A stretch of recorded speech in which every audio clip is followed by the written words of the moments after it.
Okay. Call 911. Grampy's on the roof again. Okay. See the way these shingles come down? They cascade down. So the water goes from one shingle to the next shingle, the next shingle comes off of the roof. The underlayment underneath this is supposed to do the same, and we can see that this underlayment improperly goes underneath the drip edge. Okay, it goes underneath it right there. The water is, so any water, you know, the idea is the shingles are supposed to catch it. I get that, you know, but the underlayment is supposed to, that's your backup, that's your spare.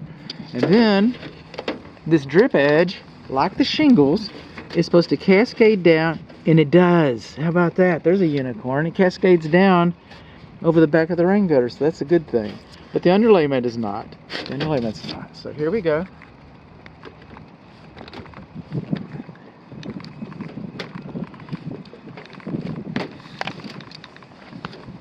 All right, the structure faces north, so we're going around counterclockwise.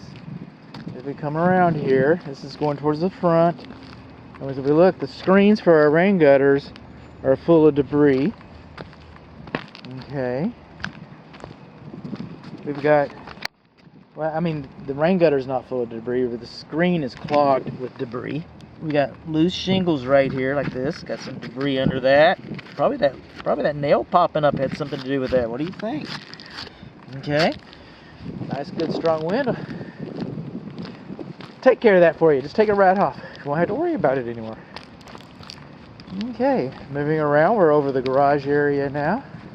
It's a nice low slope, hip roof.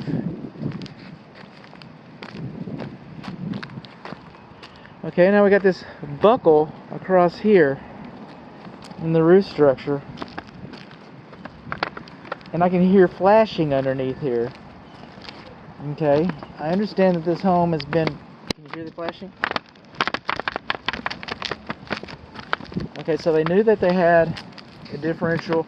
I know the house has been added on to a couple times. So, you know, they came in, they addressed it with some metal flashing behind it, apparently.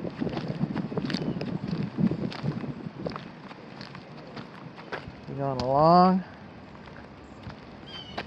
We got some PVC stacks. Was that? I can hear flashing over here too.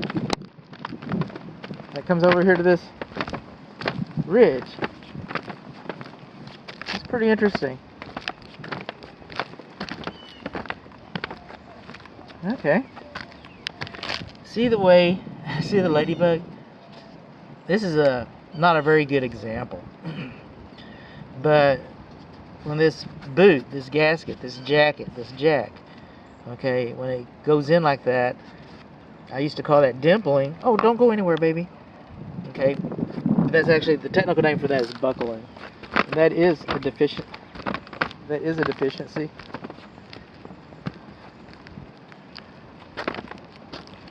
Passive wind turbines. We got another ridge over here where they'd come through. I bet you we hear metal underneath this too. Yeah, we do. And, you know, we got another loose shingle. No nail to blame on that.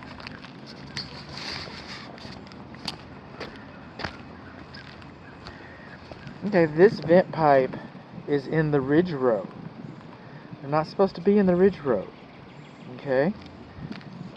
It should have been angled off and come out. In the ridge row right there, I mean, that row is to protect these two planes, these two slopes as they come together. These shingles are to protect this joint that runs across here. And then you put a pipe right through here, through your you know, covering, through your cap, through your ridge cap shingles. That's a problematic design. Trees shouldn't be closer than 25 feet. Playhouses are beyond the scope of this inspection.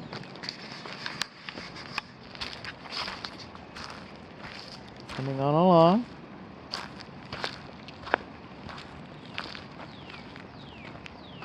We're lookers. This cable coming down here is called the service drop.— and it's supposed to have a more radical of a dip loop.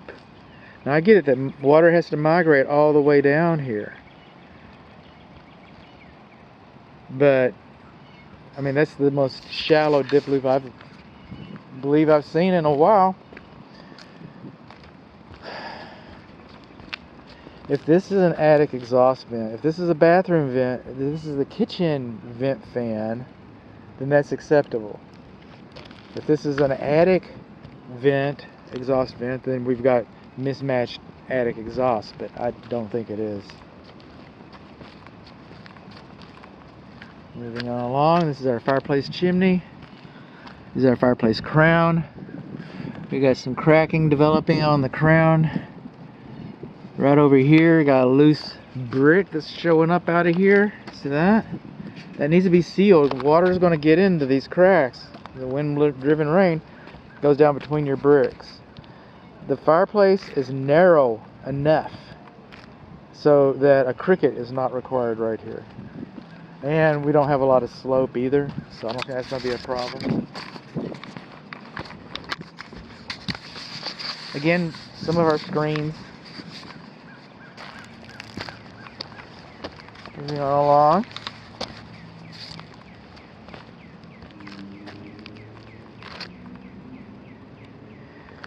This flashing jacket was installed backwards so that water will run into it. Okay? So it should have been turned around the other way so it'd be the higher side on the back side. I don't really understand what is going on here, but I mean, it's pretty obvious. You can see where the water's going, right? See where the water's going, right to that. So I don't know why they did it like that. Satellite dishes, antennas. Okay, I've only seen a very few of them installed properly. And you'll never see it, but there's supposed to be a jack. There's supposed to be a transition boot. There's supposed to be a specially designed, and you'll see it on the inspection report. But you're not going to see it anyplace else, you know. There's every report that I do.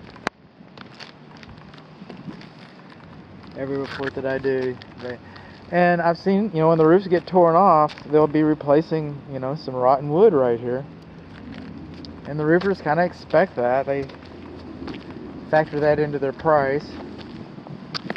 Over here is ridge coming along this way. Well, some of our shingles are kind of loose. You think wind-driven rain can get in there? I think wind-driven rain can get in there. How about we make this bend right here? You think wind-driven rain can get in there? I think wind-driven rain can get in there.